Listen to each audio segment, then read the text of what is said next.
කොල්ලා මොකෝ වෙන්නේ? මොකද්ද වගේ සද්දේ? ඒ සීට් බෙල්ට් එක දාන්න බා. ඔබ සීට් බෙල්ට් එක දාලා නැහැ නේ. සීට් බෙල්ට් එක දාගනි. සීට් බෙල්ට් නෑ විස්තර තමයි සද්දෙට කරා මොකෝ හරියයි. තාමත් ඇහෙනවද බා? ඔබ දන්නවද? ඔය නඩ ගල මම කරලා තියෙනවා.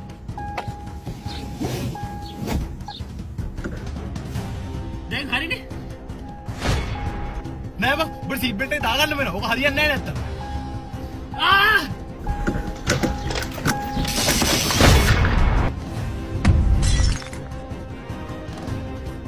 කාරේ සද්දෙන් මුකුත් නෑ. ආ!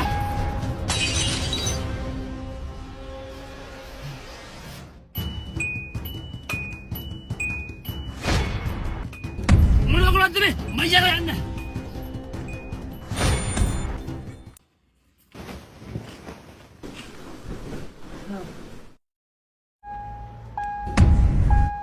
සද්ද දාම නවතින්නේ නැහැ බා. ඔබ සීට් බෙල්ට් එක දාගත්තා නම් හරි.